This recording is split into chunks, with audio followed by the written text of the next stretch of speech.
So cost of acquisition complete అయిందమ్మా previous class లో. ఇప్పుడు మనం చూడబోయేది ఏంటంటే కాస్ట్ ఆఫ్ ఇంప్రూవ్మెంట్.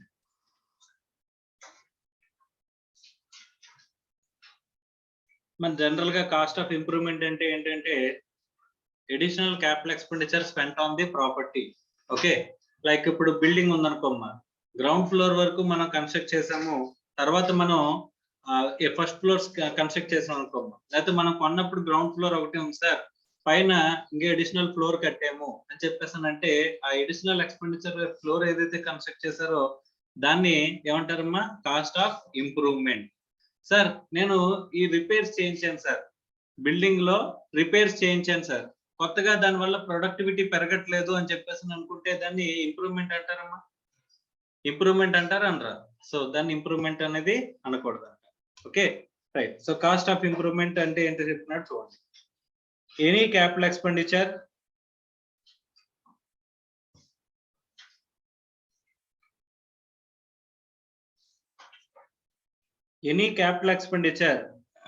క్లియర్ గా చెప్తున్నాడు ఏంటమ్మా? క్యాపిటల్ ఎక్స్పెండిచర్ అయి ఉండాలి towards the improvement of a capital asset and not allowed as deduction under any other head of income can be claimed as cost of improvement. Cost of improvement కిందకి మనం claim చేయాలి అంటే కనుక previous అంటే వేరే head of income ఏం చేయకూడదంట, అక్కడ ఎక్కడ కూడా డిడక్షన్ కింద ఇచ్చి ఉండకూడదు ఒకటి. రెండోది ఏంటి, ఖచ్చితంగా ఏమై ఉండాలి? క్యాపిటల్ ఎక్స్పెండిచర్ అయి ఉండాలంట. సో అలాంటప్పుడు ఆ ఎక్స్పెండిచర్ ఏమంటామమ్మా? కాస్ట్ ఆఫ్ ఇంప్రూవ్మెంట్ అని చెప్పేసాను అంట. Cost of improvement is nothing but definitely A capital expenditure not allowed under any other head of income. అమ్మా ఒక్కసారి కనుక ఎక్స్పెండిచర్ ఇంకర్ అయితే ఒక చోట మాత్రమే డిడక్షన్ రావాలమ్మా మనకి, అర్థమైందా? సో అలా వస్తే కనుక మనకి ఏమంటారు? Cost of improvement. వేరే హెడ్ ఆఫ్ ఇన్కమ్ లో ఎక్కడో కూడా క్లెయిమ్ చేసి ఉండకూడదు, తర్వాత క్యాపిటల్ ఎక్స్పెండిచర్ అయి ఉండాలి. రెవెన్యూ ఎక్స్పెండిచర్ అయితే అంటే కాస్ట్ ఆఫ్ రిపేర్స్ ఉన్నాయనుకోమ్మా, ఏమో expenditure? Revenue expenditure. Revenue expenditure considered as cost of improvement or not? అందుకంటే బై ఫస్ట్ లైన్ లోనే ఎనీ క్యాపిటల్ ఎక్స్పెండిచర్ అన్నాడు కాబట్టి revenue expenditure is ruled out. అంతేనా? Yes or no? Yes. Any routine expenses on periodical repairs and maintenance cannot be considered as cost of improvement. Sir for example painting, regular upkeep etcetera or not allowed. So మనం దాన్ని maintain చేయడానికి expenditure ని మనం ఏమనకూడదంటమ్మా? Cost of improvement అనకూడదు అని చెప్పేసి అని చెప్తున్నాడు. Where the capital asset was acquired prior to 1/4/2001 either by the assessee or by previous owner whose cost of acquisition is adopted for computation, the cost of improvement incurred after 1/4/2001 only can be taken into account for the computation. ఇక్కడ star mark వేసుకోండమ్మా. ఎందుకు అని చెప్పేసాను అంటే గనక మనకి simple గా cost of improvement అనేది మనం ఎలా తీసుకోవాలి సార్ అని చెప్పేసాను అంటే కనుక కాస్ట్ ఆఫ్ ఇంప్రూవ్మెంట్ 1/4/2001 కంటే ముందు కనుక మనం స్పెండ్ చేసిన కాస్ట్ ఆఫ్ ఇంప్రూవ్మెంట్ అయితే అది ఎందులో కలిసిపోతుందమ్మా? ఫేర్ మార్కెట్ వాల్యూ వచ్చింది అనుకోమ్మా, 1/4/2001 కొన్న ఫేర్ మార్కెట్ వాల్యూ వచ్చింది అనుకోమ్మా, అందులో కాస్ట్ ఆఫ్ ఇంప్రూవ్మెంట్ కి సంబంధించిన కాస్ట్ కూడా కలిసిపోతుంది. కాబట్టి ఇంప్రూవ్మెంట్ కాస్ట్ అనేది ఎప్పుడు తీసుకుంటారంట? 1/4/2001 తర్వాత ఉన్న ఇంప్రూవ్మెంట్ మాత్రమే, కాస్ట్ ఆఫ్ ఇంప్రూవ్మెంట్ మాత్రమే కన్సిడర్ చేస్తామంట. అర్థం అవుతుందా? సో ఏంటి అంటే కనుక ఇప్పుడు 1/4/2001 నాటికి మన ముందు మీరు ఇంప్రూవ్మెంట్, కాస్ట్ ఆఫ్ ఇంప్రూవ్మెంట్ అయినా ఖర్చు పెడితే దాన్ని కన్సిడర్ చేయకూడదు. Cost of improvement spent on or after ఏంటంట 1/4/2001 తర్వాతే కన్సిడర్ చేయాలి అని చెప్పేసి అంటున్నారు. రీజన్ ఏంటి అంటే కనుక 1/4/2001 కి మనకి ఏమి ఇచ్చారమ్మా? ఆప్షన్ ఇచ్చారు కదా. ఏం ఆప్షన్ ఇచ్చారు అంటే అంతకు ముందు ఇంకరైనా కాస్ట్ కానీ లేకపోతే ఆ రోజున్న ఫేర్ మార్కెట్ వాల్యూ కానీ which ever is higher, which ever is beneficial to the SSC అన్నారు కదమ్మా. Which ever is beneficial to the assessee అంటే ఏంటి? Which ever is higher can be considered అని చెప్పేసి మనం మాట్లాడుకున్నాం లేదా? So which ever is higher అనేది మనం కన్సిడర్ చేయొచ్చు అంట. అలాంటప్పుడు cost of improvement spent before the 1/4/2001 ఏదైనా ఉంటే కనుక అది ఎందులో కలిసిపోతుంది? ఫేర్ మార్కెట్ వాల్యూలో ఇంక్లూడ్ అయిపోయి వస్తుంది. కాబట్టి that should not be considered and any improvement spent after 1/4/2001 has to be considered అని చెప్పేసి చెప్తున్నాడు. అర్థమైందా? Yes or no? So cost of acquisition ఎప్పుడు తీసుకుంటాం? కాస్ట్ ఆఫ్ ఎక్విజిషన్ వచ్చేసరికి ఏం తీసుకుంటాం 1/4/2001 కంటే ముందున్న కాస్ట్ ఆఫ్ ఎక్విజిషన్ కానీ 1/4/2011 ఉన్న ఫేర్ మార్కెట్ వాల్యూ కానీ తీసుకుంటాం. ఇంప్రూవ్మెంట్ వచ్చేసరికి ఏం తీసుకుంటాం ఓన్లీ ఆఫ్టర్ 1/4/2001 ఉన్నది మాత్రమే కన్సిడర్ చేస్తామని చెప్పేసి మనం చెప్పుకుంటాం. అర్థమైందా?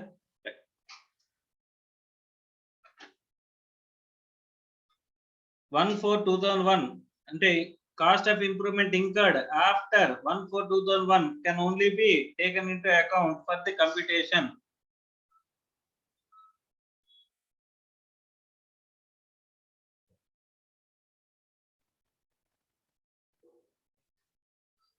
సో 1/4/2001 తర్వాత ఉన్న క్యాపిటల్ కాస్ట్ ఆఫ్ ఇంప్రూవ్మెంట్ మాత్రమే కన్సిడర్ చేయాలనేది గుర్తు పెట్టుకోవాల్సిన పాయింట్ అమ్మా. ఓకేనా? Right. Next, in any other case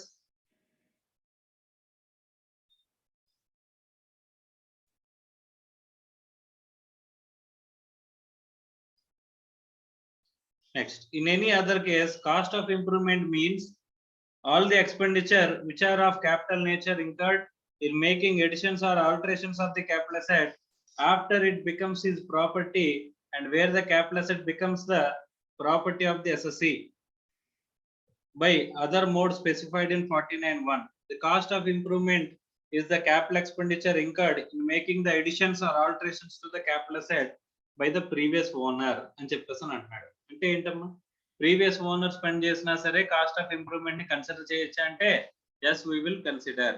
మా కాస్ట్ ఆఫ్ ఎక్విజిషన్ ఎలా తీసుకుంటున్నామో కాస్ట్ ఆఫ్ ఇంప్రూవ్మెంట్ కూడా అలాగే తీసుకోవచ్చు అంటాము. ఓకేనా? రైట్. నెక్స్ట్, కొన్ని కేసెస్ లో కాస్ట్ ఆఫ్ ఇంప్రూవ్మెంటే ఉండదు. Cost of improvement in respect of goodwill of the business, మా goodwill of the business కానీ right to manufacture or process any article or thing or right to carry on business or profession shall always be taken as nil. So వీటికి మాత్రం cost of improvement ఎంత తీసుకుంటా ఉంటా నిల్. Sir purchased good will లో కూడా మనం cost of improvement నిల్ కింద తీసుకుంటామా? Yes, మనం cost of purchased good will అంటే కాస్ట్ ఆఫ్ ఎక్విజిషన్ లో కన్సిడర్ చేస్తాం. అక్కడ కూడా కాస్ట్ ఆఫ్ ఇంప్రూవ్మెంట్ ఏమవుతుంది నిల్ కింద కన్సిడర్ చేస్తామని చెప్పేసి మనం మాట్లాడుకున్నాం. గుర్తుందా?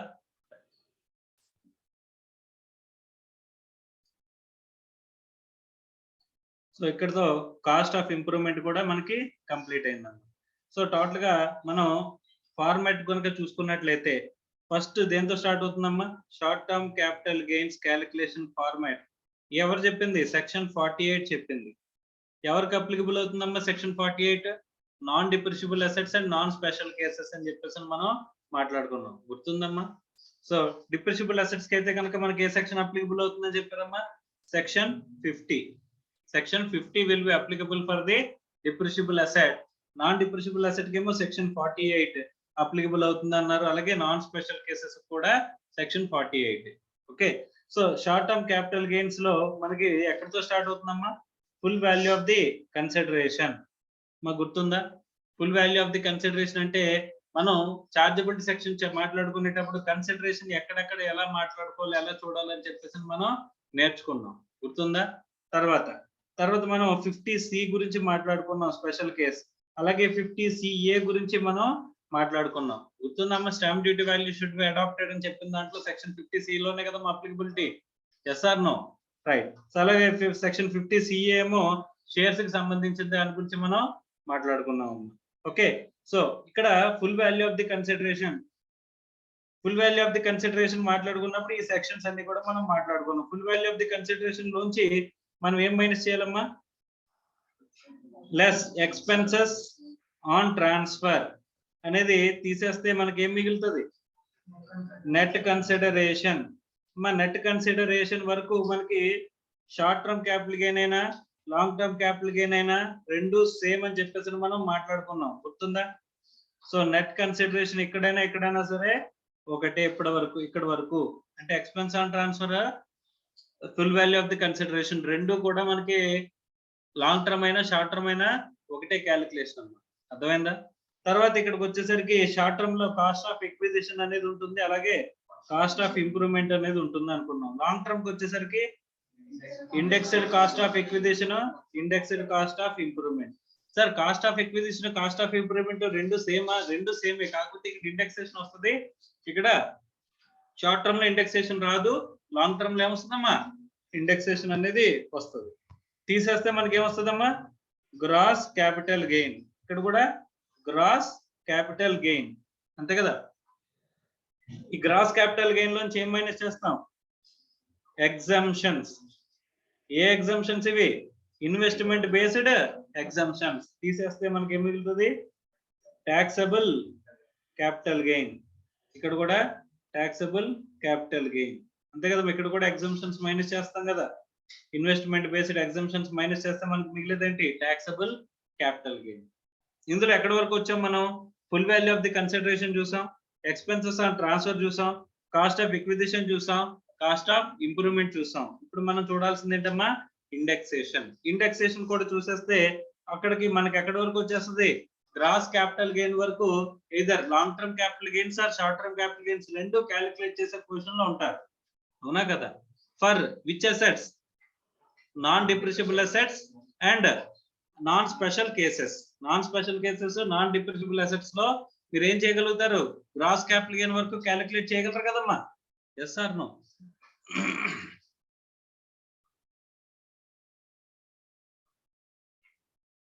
మా ఇండెక్సేషన్ గురించి స్టార్టింగ్ లోనే మనం ఒక పాయింట్ మాట్లాడుకున్నాం అమ్మా. ఇండెక్సేషన్ అంటే ఏం చెప్పుకున్నామమ్మా ఇన్ఫ్లేషన్ అడ్జస్ట్మెంట్ అని చెప్పుకున్నాం లేదా. Yes or no. Inflation adjustment చేస్తారనుకున్నాం లేదా. ఇండెక్సేషన్ అంటే like index numbers in the statistics index number లాగే ఉంటుంది అని చెప్పేసి మాట్లాడుకున్నాం కదా. అక్కడ ఏంటి కావాలి ఒక బేస్ ఇయర్ కావాలి, అలాగే ఒక బేస్ నెంబర్ అనేది మనకి కావాలి అంతే కదమ్మా. సో ఆ బేస్ నెంబర్ నుంచి మనకి ఆ నెంబర్ ఏమవుతుంటది పెరుగుతూ వెళ్తుంది అని చెప్పేసి అనుకున్నాం బై అడ్జస్టింగ్ ఇన్ఫ్లేషన్ ఇండెక్స్. అమ్మా ఇన్ఫ్లేషన్ ఇండెక్స్ అనేది బేస్ చేసుకుని ప్రైస్ ఇన్ఫ్లేషన్ ఇండెక్స్ మీద 75% వాల్యూని తీసుకొని ఏం చేస్తారమ్మా ఇక్కడ ఈ నెంబర్ కి అడ్జస్ట్ చేస్తారని చెప్పేసి మనం మాట్లాడుకున్నాం లేదా. Yes or no. So with that background ఒకసారి ఇక్కడ ఇండెక్సేషన్ అంటే ఏంటి చూడమ్మా. ఇండెక్సేషన్ ఎప్పుడు వస్తుంది long term. Okay. In computation of capital gains arising from the transfer of a capital asset. Long term capital asset ని కనుక మనం ట్రాన్స్ఫర్ చేస్తున్నప్పుడు వచ్చే క్యాపిటల్ గెయిన్ గురించి మాట్లాడుకుంటున్నాం. Deduction can be claimed for the cost of acquisition and cost of improvement after indexing the same. మన format లో కూడా చూసాం కదమ్మా. లాంగ్ టర్మ్ క్యాపిటల్ అసెట్ లో ట్రాన్స్ఫర్ చేసినప్పుడు లాంగ్ టర్మ్ క్యాపిటల్ గెయిన్ వస్తుంది. ఆ long term capital gain calculation లో indexed cost of acquisition indexed cost of improvement రెండింటిలో కూడా ఇండెక్సేషన్ అనేది వస్తుందని చెప్పేసి చూసాం. Indexed cost of acquisition means an amount which bears to the cost of acquisition in same proportion as cost inflation index for the year in which asset was transferred bears to the cost inflation index for the first year in which asset was held by the assessee for the year beginning on the first day of April 2001. అమ్మ మనం index numbers ఎక్కడి నుంచి start అవుతాయి అనుకున్నాం 2001-2 నుంచే కదమ్మా start అవుతాయి అనుకున్నాం. ఇక్కడ ఇండెక్స్ నెంబర్స్ చూడండి 2001-2 లో ఎంత చెప్పాడమ్మా బేస్ నెంబర్ 100. సో 2021-22 లో ఇక్కడ ఎంత చెప్పాడమ్మా 301. 2021-22 లో ఎంత ఉందమ్మా 317. ఓకే. అదే 2022-23 కి ఎంతకంటే పెరుగుతుందా తగ్గుతుందా పెరుగుతుంది. ప్రైస్ ఇండెక్స్ పెరుగుతుంది కదమ్మా. ఇన్ఫ్లేషన్ పెరుగుతుందా లేదా. ఇన్ఫ్లేషన్ పెరిగితే ప్రైస్ ఇండెక్స్ పెరుగుతుంది. ప్రైస్ ఇండెక్స్ పెరిగితే ఏమవుతుంది ఇక్కడ ఈ ఇండెక్సేషన్ కూడా మనకి ఇండెక్స్ నెంబర్ కూడా పెరుగుతుంది. Yes or no. సో కాబట్టి ఇలా సార్ ఇండెక్సేషన్ చేయడం ఎలాగా మా ఇండెక్సేషన్ చేయడం ఎలాగా ఈ ఇండెక్స్ నెంబర్స్ ఇండెక్సేషన్ చేయడం ఎలాగా సార్. మీకు కాస్ట్ ఆఫ్ ఎక్విజిషన్ ఉంటది కదా. మీకు కాస్ట్ ఆఫ్ ఎక్విజిషన్ ఉంటది కదా. దాన్ని దేంతో మల్టిప్లై చేసి దేంతో డివైడ్ చేయాలి. సపోజ్ ఎగ్జాంపుల్ కి ఒక 100 రూపీస్ నేను పెట్టి కొన్నానంటమ్మా. ఏ ఇయర్ లోని 2002-3 లో నేను 100 రూపీస్ పెట్టి కొన్నానంట. ఓకే. దాన్ని నేను 2021-22 లో సేల్ చేశానంట. ఇక్కడ చెప్పే ఈ కొన్ని ఇయర్స్ అన్ని కూడా ఏ ఇయర్స్ ఇక్కడ ఇండెక్స్ నెంబర్స్ చెప్పే ఇయర్స్ అన్ని కూడా ఏ ఇయర్స్ ఫైనాన్షియల్ ఇయర్స్ అంటే ప్రీవియస్ ఇయర్స్. ఏ ఇయర్ లో ట్రాన్సాక్షన్ జరిగిందో ఆ ఇయర్ కన్సిడర్ చేయాలి, నాట్ అసెస్మెంట్ ఇయర్. జాగ్రత్తగా గుర్తుపెట్టుకోవాలి. అర్థం అవుతుందా. సో ఇక్కడ మనకి 2002-3 లో మీరు 100 రూపాయలు పెట్టి కొన్నారంట ఒక అసెట్ ని. ఓకే. సో 2-3 ఇయర్ లో మనకి 100 రూపీస్ పెట్టుకుంటే 2021-22 కి ఆ అసెట్ యొక్క వాల్యూ ఎంత అవుతుంది అని అంటున్నాడు. సో కొన్ని 100 రూపాయలు కాదు ఒక 50,000 పెట్టి కొన్నాను అనుకుందాం ఒక అసెట్ ని. ఓకే, సో 50,000 పెట్టి కొన్నానంట. ఏ ఇయర్ లో కొన్నానమ్మా అసెట్ ని? 2023లో. 2023లో నెంబర్ ఎంత చూడండి, 105. ఓకే, సో నేను కొన్న ఇయర్ లో 50,000 కదమ్మా కాస్ట్. కొన్న ఇయర్ లో ఇండెక్స్ నెంబర్ ఎంత? 105 అంతేనా? ఇప్పుడు అమ్మిన ఇయర్ లో ఇండెక్స్ నెంబర్ ఎంత? 317. ఓకే, సో నేను 105 ఉన్నప్పుడు 50,000 పెట్టుకున్నాను ఇండెక్స్ నెంబర్. ఇప్పుడు 317 అయింది. ఇప్పుడు దీని కాస్ట్ ఎంత? ఇలా కనుక మనం క్యాలిక్యులేషన్ చేయమంటే ఏం చేస్తారు? 50,000 ఇంటూ 317 డివైడెడ్ బై 105 కదా వేస్తారు, అంతేనా? సో ఎంత? 50,000 ఇంటూ 317 డివైడెడ్ బై 105. దీన్ని వర్డ్స్ లో రాయండి. 50,000 ఏంటి? Cost of acquisition. 317 ఏంటి? CII number in the year of sale. Divided by 105 అంటే ఏంటి? CII number in the year of purchase. అర్థమైందా? Is it clear or not? Right. So ఇక్కడ ఒక ఇంపార్టెంట్ ఆస్పెక్ట్ మీరు చూడాల్సిన పాయింట్ ఉందమ్మా. ఇక్కడ ఫార్ములా చూడండి. ఫార్ములా ఏమంటున్నాడమ్మా? Indexed cost of acquisition formula అని చెప్పేసి అని అన్నాడు. సో ఫార్ములా చూస్తే భయంకరంగా మీకు కనిపించవచ్చు, కాకపోతే మీరు చూస్తే సింపుల్. మనం 50,000 ఇంటూ 317 బై 105 రాసామా, దాన్ని వర్డ్స్ లోకి మారిస్తే ఏమొస్తుందో అదే వస్తుందమ్మా ఇక్కడ. So first cost of acquisition అంటున్నాడు. మరి ఏం తీసుకుంటున్నా? Cost of acquisition or fair market value as on 1/4/2001 as the case may be. మనకు ఆప్షన్ ఉంది కాబట్టి. ఉందా లేదా ఆప్షన్? ఆప్షన్ ఉందమ్మా. ఆప్షన్ బేస్ చేసుకుని మనకి కాస్ట్ ఆఫ్ ఎక్విజిషన్ కానీ 1/4/2001 ఉన్న ఫేర్ మార్కెట్ వాల్యూ తీసుకుంటాం. అది ఇంటూ న్యూమరేటర్ లో ఏమొచ్చింది? ఇందాక 317 వచ్చింది. 317 అంటే CII number in the year of sale, అంటే transfer in the year of transfer. చూడండి మల్టిప్లైడ్ బై ఏం చేశాడు? Index factor for the year of transfer ని ఏం చేశాడమ్మా? న్యూమరేటర్ లో వేసాడమ్మా. డినామినేటర్ లో ఏం వేసాడు? ఏం వేయాలి చెప్పండి? పర్చేస్, అంతే కదా? So index factor for the base year 2001 ఎందుకు చేసాడమ్మా? 2001 కంటే ముందు కనుక మీరు పర్చేస్ చేసినట్లయితే అసెట్ ని ఎక్కడి నుంచి ఇండెక్సేషన్ వస్తుంది మనకి? 2001 నుంచే కదమ్మా వస్తుంది, అంతేనా కదా? సో కాబట్టి డినామినేటర్ లో ఏం వేస్తాం? 100, అంతేనా? Fair market value as on 1/4/2001 తీసుకున్నాం అనుకోమ్మా, డినామినేటర్ లో ఏమొస్తుంది? 100 కదా వస్తుంది, 100. Or for the first year in which asset was held by the assessee whichever is later. అంటే అక్కడ క్లియర్ గా వర్డింగ్స్ చూడాలి మీరు. First held by the assessee అని చెప్పేసి అన్నాడు. అసెట్ ని ఎస్ఎస్సి ఎప్పుడైతే హెల్డ్ చేశాడో ఆ ఇయర్ యొక్క ఏ అసెట్ ని ఎప్పుడైతే హెల్డ్ చేశాడో ఆ ఇయర్ నుంచి ఇండెక్సేషన్ చేయండి అని చెప్పేసి అని అంటున్నాడు. ఎప్పుడు హెల్డ్ చేస్తాడు? వాడే కొన్నాడు అనుకోమ్మా, వాడే కొంటే కొన్న ఇయర్ లో, అంతేనా? Yes or no? కొన్న ఇయర్ లోనే కదమ్మా డినామినేటర్ వస్తుంది. Yes or no? Right, very good. ఇక్కడ క్లారిటీ, ఇక్కడ వరకు క్లారిటీగా ఉందంటే కొంచెం కాంప్లికేషన్ క్రియేట్ చేసి దాన్ని నేను సొల్యూషన్ ఇస్తాను. ఇక్కడ వరకు క్లారిటీగా ఉందా? ఏమైనా కన్ఫ్యూజన్ ఉందా? ఫార్ములా క్లారిటీగా ఉందా లేదా? క్లియర్? రైట్. సపోజ్ ఒక చిన్న ఎక్సర్సైజ్ చేద్దాం. 1998లో నేను అసెట్ కొన్నానమ్మా. ఎంత పెట్టి కొన్నానంటే 50,000 పెట్టి కొన్నాను. నా కాస్ట్ ఎంత? 50,000. 1/4/2001 కి దాని వాల్యూ 60,000 అంట. ఫేర్ మార్కెట్ వాల్యూ ఎంత? 60,000. ఓకే, సో ఇప్పుడు ఇండెక్సేషన్ చేసి చెప్పండి. దాన్ని నేను ఎప్పుడు అమ్మానంటే 2021-22లో అమ్మానంట. 2021-22లో అమ్మానంటమ్మా. నేను 1998లో అసెట్ కొన్నాను. ఎంత కొన్నానమ్మా? 50,000. సో 1/4/2001 కి దాని ఫేర్ మార్కెట్ వాల్యూ ఎంత? 60,000. ఏం చేయాలమ్మా అప్పుడు? ఏ వాల్యూ కన్సిడర్ చేయాలి? 60,000 కన్సిడర్ చేయాలి, అంతేనా? 60,000 ఇంటూ, ఓకే, ఏ వాల్యూ, ఏ ఇయర్ లో అమ్మానన్నాను? 2021-22లో అమ్మానని చెప్పాను. 2021-22లో నెంబర్ ఎంత? 317. ఓకే, డివైడెడ్ బై డినామినేటర్ లో ఏ వాల్యూ వేయాలి? ఎంత వేయాలమ్మా? 100. ఎందుకంటే 1998లో కొన్న మనం 2001 నుంచి ఇండెక్సేషన్ చేయగలం కదమ్మా. Yes or no? సో కాబట్టి 60,000 ఇంటూ 317/100 మనం చేయగలిగింది, అంతేనా కదా? Yes or no? Clear or not? Sir నేను 2003-4 లో ఇంప్రూవ్మెంట్ స్పెండ్ చేశానంట సార్. 2003-4 లో ఇంప్రూవ్మెంట్ అనేది నేను స్పెండ్ చేశానంట. ఓకే, అలాంటి అసెట్ ని 2021-22 లో నేను సేల్ చేశానంట. ఇంప్రూవ్మెంట్ నేను స్పెండ్ చేసింది ₹1,00,000 అంట. అప్పుడు వాల్యూ ఎలా అయ్యాలమ్మా? 1 lakh ఇంటూ 317 డివైడెడ్ బై ఎంతమ్మా? 34 లో నెంబర్ ఎంత ఉంది? 109, అంతేనా? Yes or no? క్లియర్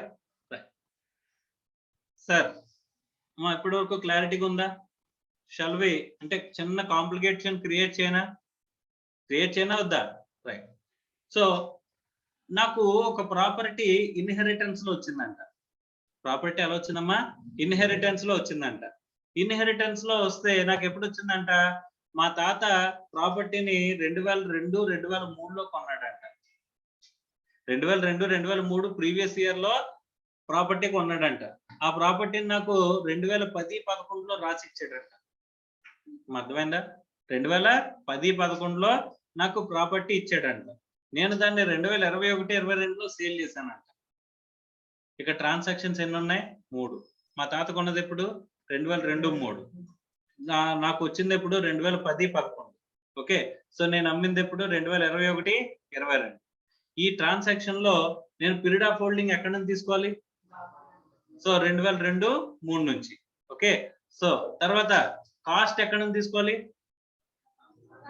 మా తాత ఎంతైతే పెట్టి కొన్నాడో ఆ వాల్యూ తీసుకోవాలి, అంతే కదా? సో కాస్ట్ కూడా అక్కడ నుంచే తీసుకోవాలి. మరి ఇండెక్సేషన్ ఎప్పటి నుంచి తీసుకోవాలి? ఇండెక్సేషన్ కూడా మా తాత ఎప్పటి నుంచి అయితే కొన్నాడో అప్పటి నుంచి తీసుకోవాలా? ఏం చేయలే, కొన్నదాన్ని కొన్నట్టు నాకు ఇచ్చాడు, నేను ఇచ్చింది ఇచ్చినట్టు అమ్మేశాను. ఓకే, ఇప్పుడు ఇండెక్సేషన్ ఎక్కడి నుంచి తీసుకోవాలనేది పాయింట్ అమ్మా. మా తాత కొన్నప్పటి నుంచా, నాకు వచ్చినప్పటి నుంచా అని జనరల్ గా మీరు అనేసుకుంటున్నారు, అంతేనా? అక్కడ ఫార్ములాలో ఉన్న వర్డింగ్స్ చూడండి, డినామినేటర్ లో ఉన్న వర్డింగ్స్ చూడండి. డినామినేటర్ లో ఉన్న వర్డింగ్స్ ఏమని చెప్పడమ్మా?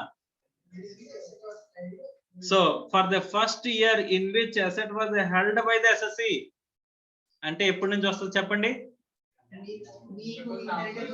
2010-11 లో నాకు ప్రాపర్టీ వచ్చింది. ఎక్కడి నుంచి ఇండెక్సేషన్ వస్తుంది?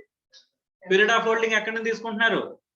మా తాత కొన్న 2002-3 నుంచి ఇండెక్స్ పీరియడ్ ఆఫ్ హోల్డింగ్ తీసుకుంటున్నారు, అంతేనా? లాంగ్ టర్మ్ షార్ట్ టర్మ్ ఎలా డిసైడ్ చేస్తున్నారమ్మా? పీరియడ్ ఆఫ్ హోల్డింగ్ ని బేస్ చేసుకుని. పీరియడ్ ఆఫ్ హోల్డింగ్ ఎక్కడి నుంచి తీసుకుంటున్నారు? ప్రీవియస్ ఓనర్ యొక్క పీరియడ్ ఆఫ్ హోల్డింగ్ నుంచి తీసుకుంటారు. సో కాస్ట్ ఎంత తీసుకుంటారు? ప్రీవియస్ ఓనర్ కాస్టే నా కాస్ట్ కింద తీసుకుంటారు. సో ఈ గిఫ్ట్ కనుక ఇచ్చినట్లయితే మా తాత నాకు ఇచ్చింది ట్రాన్స్ఫర్ కింద కన్సిడర్ చేస్తారా? Transfer does not regarded as transfer లోకి కవర్ అవుతున్న ఆస్పెక్ట్. గిఫ్ట్ ఆర్ విల్ ద్వారా వచ్చింది, అంతే కదమ్మా? Yes or no? సో అప్పుడు అక్కడ నుంచి నాకు వచ్చిన ప్రాపర్టీ ట్రాన్స్ఫర్ కాదు, previous owner period of holding నుంచి నా పీరియడ్ ఆఫ్ హోల్డింగ్ తీసుకుంటాము, తర్వాత ప్రీవియస్ ఓనర్ కాస్ట్ నుంచి నా కాస్ట్ తీసుకుంటాము అంటున్నారు. కానీ ఇక్కడ ఇండెక్సేషన్ ఎక్కడి నుంచి తీసుకోవాలనే పాయింట్ లో మాత్రం ఇక్కడ వర్డింగ్స్ ప్రకారం చూస్తుంటే ఇంటెన్షన్ ఏముందమ్మా? ఇక్కడ వర్డింగ్స్ ప్రకారం చూస్తే ఏం కనిపిస్తుంది? ఎప్పుడైతే ఫస్ట్ ఎస్ఎస్సి హెల్డ్ చేశాడంటే నాకు ఎప్పటి నుంచి వచ్చిందో అక్కడి నుంచి కదమ్మా ప్రాపర్టీ అనేది ఇండెక్సేషన్ చేయాలి, అవునా కాదా? కాస్ట్ మాత్రం మా తాత తీసుకోవాలి, ఇండెక్సేషన్ మాత్రం నాకు వచ్చినప్పటి నుంచి ఇండెక్సేషన్ చేయాలి అని చెప్పేసి అని ఇక్కడ కనిపిస్తుంది, అంతేనా? Is it clear or not? అంతేనా కదా? కానీ లా మేకర్ ఇంటెన్షన్ ఏమై ఉంటుంది చెప్పండి? వర్డింగ్స్ అయితే ఎలా వచ్చాయి, కానీ కాస్ట్ ఆఫ్ అక్కడ నుంచి తీసుకోవాలన్నాడు, పీరియడ్ ఆఫ్ హోల్డింగ్ అక్కడ నుంచే తీసుకోవాలన్నాడు. అలాంటి ఇండెక్సేషన్ కూడా ఎక్కడ నుంచి తీసుకోవాలని జనరల్ గా ఉండేది. మీకు అనిపించలేదా? అది చూడకుండానే మీరు ఏమనేసారు? సింపుల్ గా 2002-3 నుంచి పీరియడ్ ఏమన్నారు? ఇండెక్సేషన్ చేసుకుంటూ రావాలి సార్ అని అనేసారా? అనలేదమ్మా? Yes or no? సో ఎందుకు అన్నారు అలాగా? అంటే కాస్ట్ అక్కడ నుంచే కాబట్టి, పీరియడ్ ఆఫ్ హోల్డింగ్ అక్కడ నుంచే కాబట్టి ఇండెక్సేషన్ కూడా అక్కడ నుంచే అయి ఉంటది అని చెప్పేసి అని అనుకున్నారు, అంతేనా? రైట్. సో సేమ్ థింగ్ మీకు లాగే బొంబాయి హైకోర్టు కూడా అనుకున్నది. ఏమనుకున్నదంట? సో బొంబాయి హైకోర్టు కూడా జడ్జిమెంట్ ఇచ్చిందంట. అమ్మ హైకోర్టు యొక్క పరిధి చెప్పండి. హైకోర్టు యొక్క పరిధి చెప్పండి. స్టేట్ వరకే కదా. సో ఇప్పుడు బాంబే హైకోర్టు చెప్పిన జడ్జిమెంట్ ని ఇండియా మొత్తం అప్లై చేయాలా? సుప్రీంకోర్టు జడ్జిమెంట్ ఇస్తే మనకి ఇండియా మొత్తం అప్లికబుల్ అవుతుంది. కానీ ఇంకా సుప్రీంకోర్టు జడ్జిమెంట్ రాలేదంట. But still Bombay high court judgement దగ్గర ఆగిందంట. ఇప్పుడు ఏం చేయాలి చెప్పండి? మన ఇష్టం వచ్చినట్టు రాయాలా? సో ఇండెక్సేషన్ ప్రీవియస్ 1 year యొక్క పీరియడ్ ఆఫ్ హోల్డింగ్ దగ్గర నుంచి ఇండెక్సేషన్ చేద్దాం అని అనుకుంటే మీరు ఎవరిని రెఫర్ చేస్తూ ఆన్సర్ రాయాలి? బాంబే హైకోర్టు జడ్జిమెంట్ రాయాల్సిన అవసరం ఉందా లేదా? రాయాలంటే గుర్తుపెట్టుకోవాల్సిన అవసరం ఉందా లేదా? గుర్తుపెట్టుకోవాలంటే చదవాల్సిన అవసరం ఉందా లేదా? సో చదవాలంటే ముందు వినాలి, అంతేనా? Yes or no? సో ఇది ఎందుకు చెప్తున్నానంటేనమ్మా, ఇక్కడ క్లియర్ గా మీరు ఆ బాంబే హైకోర్టు జడ్జిమెంట్ రాయకుండా ఏం చేయకూడదు?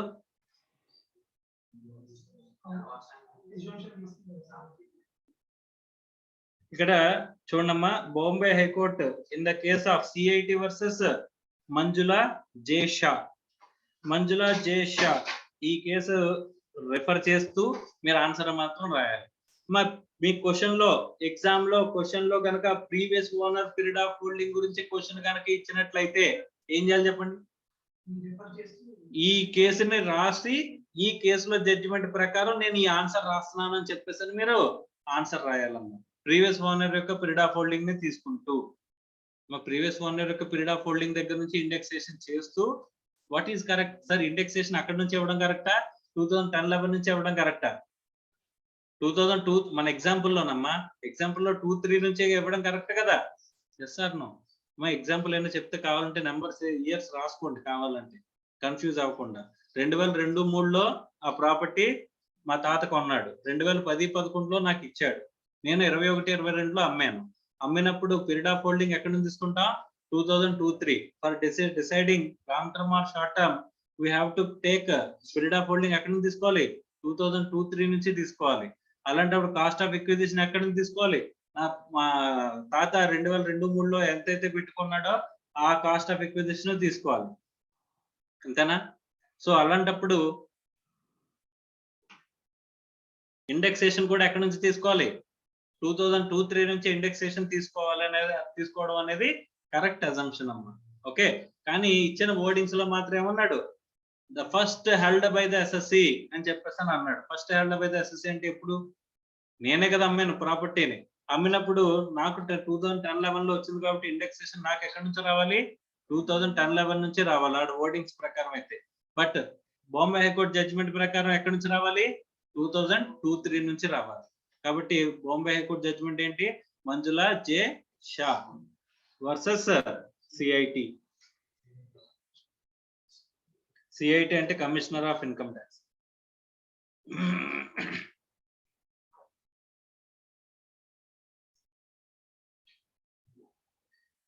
So assets acquired from the previous owner by way of certain special modes like gift, etc. 49(1), where the house property acquired by Mr. A 2004-5 and he gifted his son 2007-8, who in turn sells it on 2021-22 అంటే indexation ఎక్కడి నుంచి వస్తుందమ్మా? ఆ Bombay high court judgement తీసుకుంటే 2004-5 నుంచి వస్తుంది, తీసుకోకపోతే 2007-8 నుంచి మనకి ఇండెక్సేషన్ వస్తుంది. అర్థమైందా? Is it clear or not?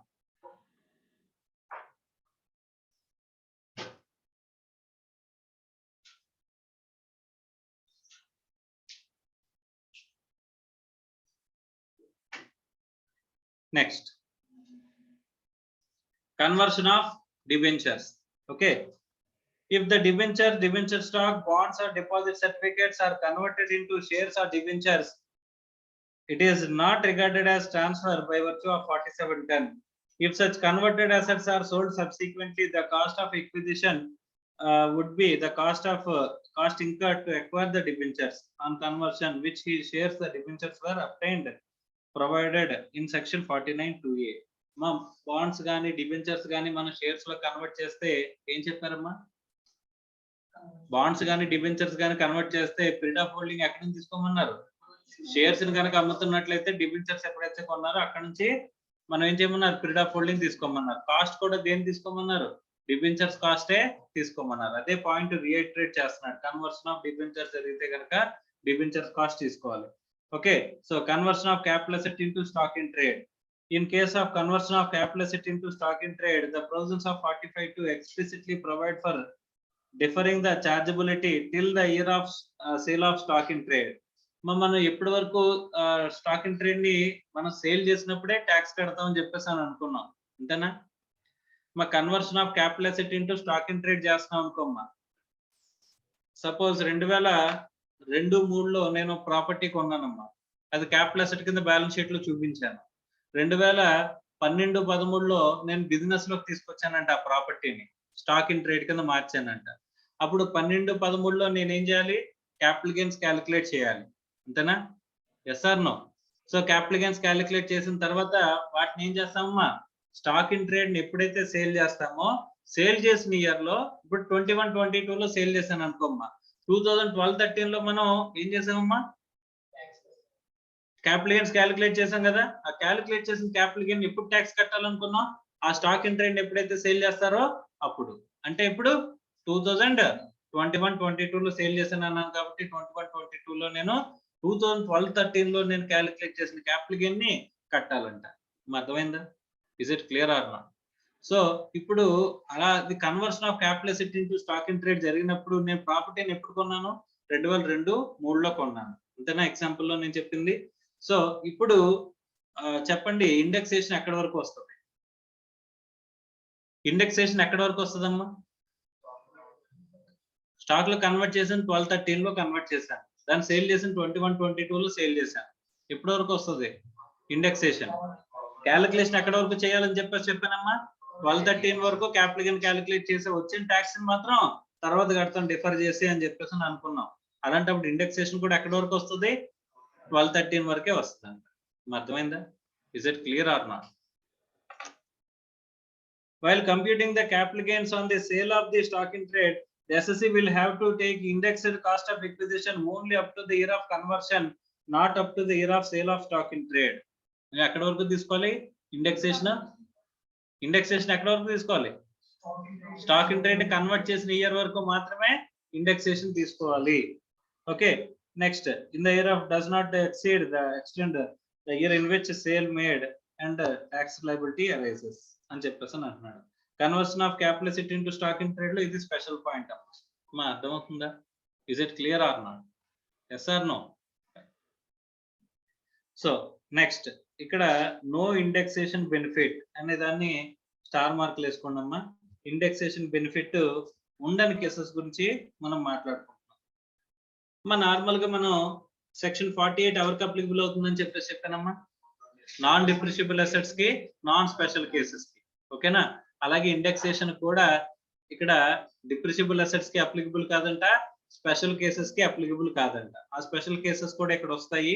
అంటే తర్వాత మనం ఆ స్పెషల్ కేసెస్ యొక్క క్యాలిక్యులేషన్ తర్వాత నేర్చుకుంటాం, కానీ ఇక్కడ వాటికి ఇండెక్సేషన్ రాదు అనే పాయింట్ మాత్రం ఇక్కడ వస్తుంది అంటారు.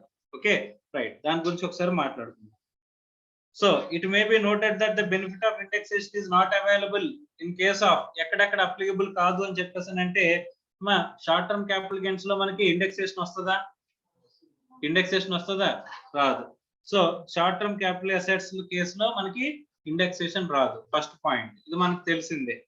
సెకండ్ కేసు ఏంటంటే long term capital asset covered under 112A. ఈ 112A స్పెషల్ కేసు అమ్మా, దీని తర్వాత మనం మాట్లాడుకుంటాం. Okay, right. Bonds and debentures. Okay, bonds and debentures కి మనకి ఏం రాదంటమ్మా, ఇండెక్సేషన్ రాదు. Conversion of capital asset, debentures and bonds ని కన్వర్ట్ చేసినప్పుడు పీరియడ్ ఆఫ్ హోల్డింగ్ తీసుకుంటాం కదా.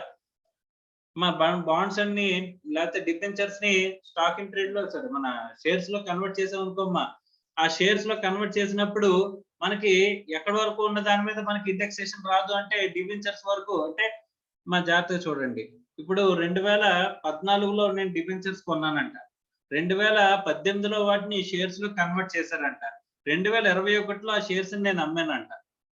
బాండ్స్ ఎప్పుడు, డిబెంచర్స్ ఎప్పుడు కొన్నాను? 2014. వాటిని షేర్స్ లోకి ఎప్పుడు కన్వర్ట్ చేశాను?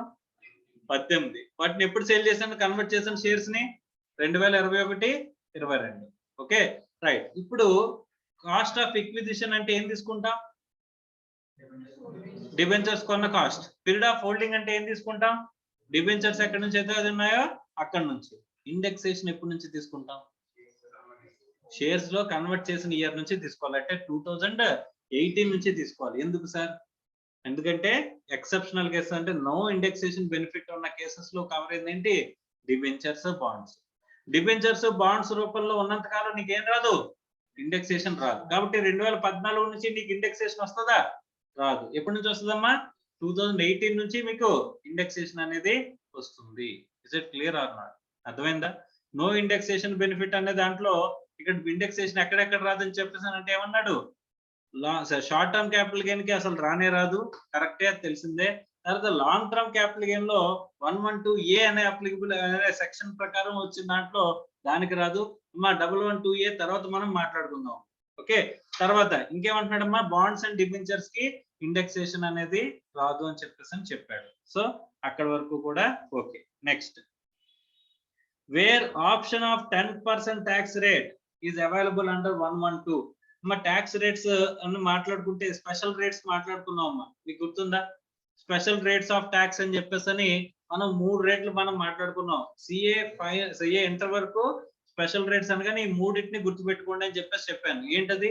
111A short term capital gain, తర్వాత 112 and 112A long term capital gain, తర్వాత 115BB అనే సెక్షన్ ఏంటమ్మది?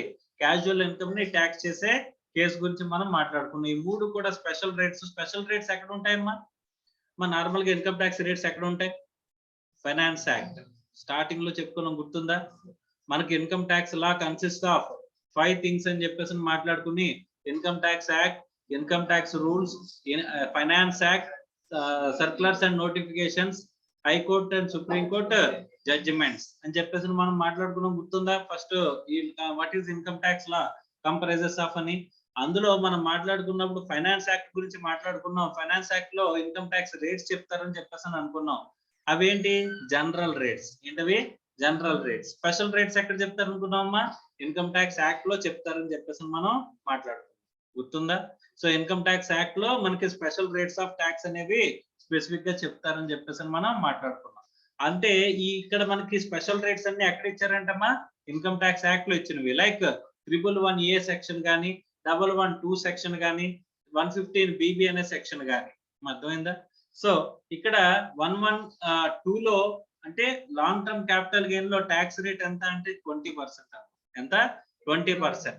అక్కడ కొన్ని కేసెస్ లో మీకు ఆప్షన్ అనేది ఇస్తారంట. ఆప్షన్ ఏంటి తెలుసా?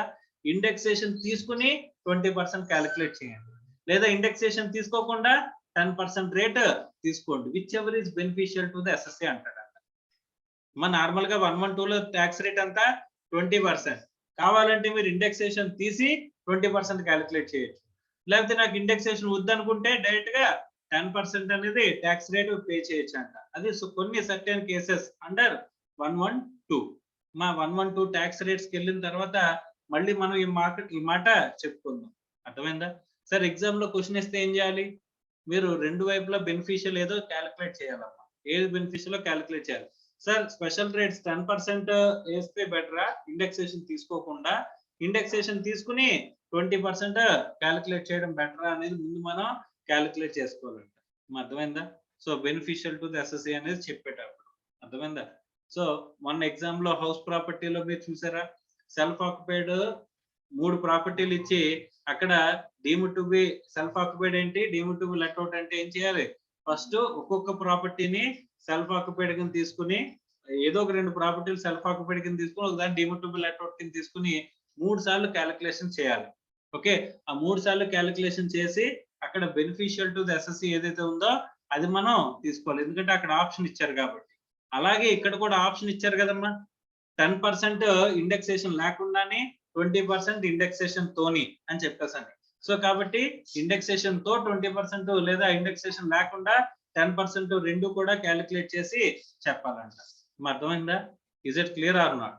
సో అలాంటి ఆప్షన్ లో మనకి ఇండెక్సేషన్ వస్తుందా? 10% ట్యాక్స్ రేట్ దగ్గర ఇండెక్సేషన్ రాదు. కాబట్టి ఇండెక్సేషన్ రాని కేసెస్ లో అది కూడా ఒకటి. అర్థమవుతుందా? Yes or no? Next, slump sale అంటే సెక్షన్ 50B ఇవన్నీ కూడా స్పెషల్ కేసెస్ అమ్మా. ఇవన్నీ ఏంటి స్పెషల్ కేసెస్. సో 50B అంటే ఏంటంటే slump sale. What is slump sale?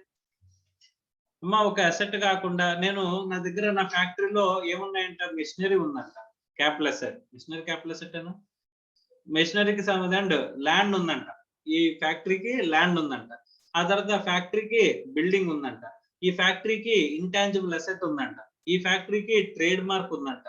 So ఇవన్నీ కలిపి నేను ఒకేసారి అమ్మేద్దాం అనుకుంటున్నాను, ఒకేసారి నేను అమ్మేద్దాం అనుకుంటున్నానంట.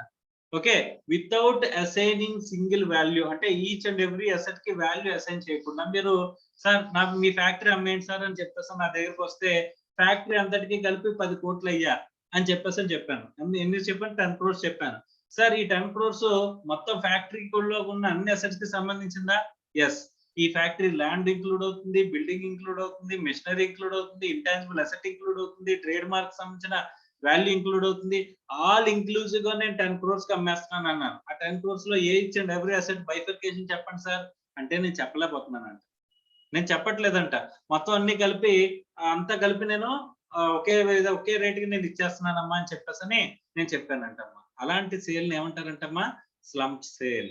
ఆ స్లమ్ సేల్ కి మనం నార్మల్ గా క్యాలిక్యులేషన్ అప్లై చేయగలం అంటే అప్లై చేయలేమంటే దీనికి స్పెషల్ క్యాలిక్యులేషన్ అనేది ఉంటుంది అని చెప్పేసి చెప్పారు. ఓకే, సెక్షన్ 48 ప్రకారం క్యాలిక్యులేషన్ అప్లికబుల్ అవుతుంది ఇక్కడ? అప్లికబుల్ కాదంట. Section 50B is a special case which will be calculated separately. అర్థమైందా? అలాంటి చోట ఏం రాదంటమ్మా? ఇండెక్సేషన్ రాదంట. ఎందుకు రాదమ్మా ఇండెక్సేషన్? సార్ ఇక్కడ చూసుకుంటే land long term, building short term, machinery very short term. Very short term అనేది లేదు, సరదాగా short term. So intangible asset short term. ఇలా షార్ట్ టర్మ్ లాంగ్ టర్మ్ యొక్క కలయిక ఉందంట ఈ అసెట్స్ లో. ఓకే, దీంట్లో ఏ వాల్యూ అని చెప్పేసి మనం అసైన్ చేయగలమమ్మా? అర్థమవుతుందా? టోటల్ గా 10 crores సేల్ అనేది దేనికి సంబంధించింది? మొత్తం అన్నిటికి సంబంధించిన వాల్యూ. అందులో which comprises of long term as well as short term. So అలాంటి కేసెస్ లో మీరు ఏం చేయవలసిన అవసరం లేదంటమ్మా, ఇండెక్సేషన్ అనేది అప్లికబుల్ కాదు అని చెప్పేసి చెప్తున్నారు. Is it clear or not? ఆ స్లమ్ సేల్ కి ప్రొవిజన్ ఎలా అప్లై చేయాలి, టాక్సబిలిటీ ఎలా తీసుకురావాలి అనేది స్పెషల్ కేసెస్ లో మనం మాట్లాడుతాం. ఓకేనా? Next, sale of shares or debentures of an Indian company acquired by utilizing convertible foreign exchange by the non-resident. మా కన్వర్టబుల్ ఫారెన్ ఎక్స్చేంజ్ అంటే, కన్వర్టబుల్ ఫారెన్ ఎక్స్చేంజ్ అంటే డాలర్స్ లో మనకి ఆడి ఇన్వెస్ట్మెంట్ ఇండియాకి తీసుకొచ్చాడంటే ఎవరు? Non resident. నాన్ రెసిడెంట్ అంటే మనకి ఎప్పుడు స్పెషల్ అయినా అవునా కదా? నాన్ రెసిడెంట్ స్పెషలా కదమ్మా? రైట్. సో వాడు ఇండియాకి ఫారెన్ కరెన్సీ తీసుకొచ్చి ఇండియన్ షేర్స్ కొన్నాడంట. అర్థమవుతుందా? ఫారెన్ కరెన్సీ తీసుకొచ్చి ఇండియన్ షేర్స్ కొంటే ఆ ఇండియన్ షేర్స్ ని బేస్ చేసుకుని మనం ఇండియన్ షేర్స్ ని ట్రేడ్ చేసామంట. అర్థమవుతుందా? అలా వచ్చిన గెయిన్ ని మనం ఏమంటామమ్మా? క్యాపిటల్ గెయిన్ అంటే కనుక ఆ కన్వర్టబుల్ ఫారెన్ ఎక్స్చేంజ్ ద్వారా మీకు వచ్చిన క్యాపిటల్ గెయిన్ కి సెపరేట్ క్యాలిక్యులేషన్ అనేది ఉంటుంది. ఎవరికి? నాన్ రెసిడెంట్స్ కి. అలాంటి కేసెస్ లో మనం ఏమంట, నాన్ రెసిడెంట్ కి మామూలుగా కాస్ట్ ఆఫ్ ఎక్విజిషన్ ఇవ్వడమే ఎక్కువ, మళ్ళీ వాడికి ఇండెక్సేషన్ కూడానా అని చెప్పేసి వాడికి ఏమి ఎవరంట? ఇండెక్సేషన్ అనేది ఎవరంట. అర్థమైందా? సో ఈ కన్వర్టబుల్ ఫారెన్ ఎక్స్చేంజ్ తీసుకొచ్చి ఇండియాలో ట్రాన్సాక్షన్ చేస్తే కనుక ఆ నాన్ రెసిడెంట్స్ కి ఏం రాదు? ఇండెక్సేషన్ రాదు. అండ్ ఇక్కడ స్పెషల్ క్యాలిక్యులేషన్ ఉంటుందమ్మా. మా 48 అనేది ఇక్కడ అప్లికబుల్ అవుతుందా? సో అమ్మ 48 అనేది ఎక్కడ అప్లికబుల్ అవుతుందని చెప్పాను?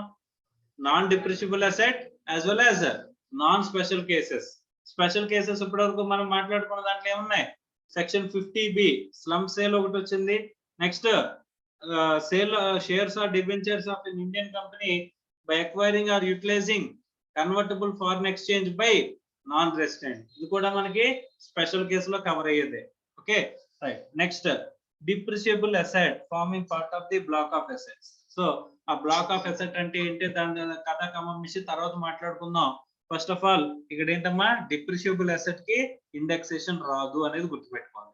సార్ ఇండెక్సేషన్ ఎక్కడ రాదు అని చెప్పేసి మనం గుర్తుపెట్టుకోవాలండి అని చెప్పేసానంటే, షార్ట్ టర్మ్ క్యాపిటల్ అసెట్ లో రాదు, లాంగ్ టర్మ్ క్యాపిటల్ అసెట్ లో మనకి 112A అనే సెక్షన్ లో కవర్ అయిన చోట రాదు, తర్వాత బాండ్స్ అండ్ డిబెంచర్స్ దగ్గర రాదు, తర్వాత 112 లో 10% అనే ఒక ఆప్షన్ ఉంది.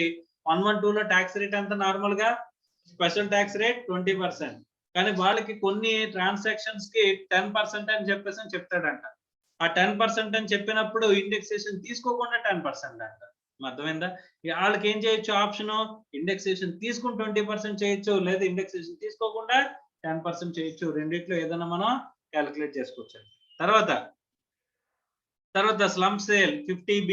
తర్వాత ఏమన్నారమ్మా, sale of shares or debentures which were acquired by, ఎవరు అక్వైర్ చేశారంట, కన్వర్టబుల్ ఫారెన్ ఎక్స్చేంజ్ లో అక్వైర్ చేశారంటే ఎవరు, నాన్ రెసిడెంట్. వాడికి కూడా స్పెషల్ క్యాలిక్యులేషన్ కాబట్టి ఇక్కడ అప్లికబుల్ కాదన్నారు. తర్వాత డిప్రిసిబుల్, మా డిప్రిసిబుల్ అసెట్ కూడా స్పెషల్ కేసే కదా, అవునా కదా? డిప్రిసిబుల్ అసెట్ కూడా స్పెషల్ కేసే, అది సెక్షన్ 50లో కవర్ అవుతుంది. అక్కడ కూడా మనకి ఏం అప్లికబుల్ కాదంటమ్మా, ఇండెక్సేషన్ అనేది అప్లికబుల్ కాదు. అర్థమైందా? ఇక్కడ ఎక్కడెక్కడైతే అప్లికబుల్ కాదంటున్నారో ఈ సిచ్యువేషన్స్ అన్ని కూడా మళ్ళీ మనం టచ్ చేస్తాం చేయమా, ఇందులో ఉన్నాయన్ని కూడా స్పెషల్ కేసెస్, ఇవన్నీ కూడా మళ్ళీ మనం ఏం చేస్తా ఉంటామా, టచ్ చేస్తాం. ఓకే,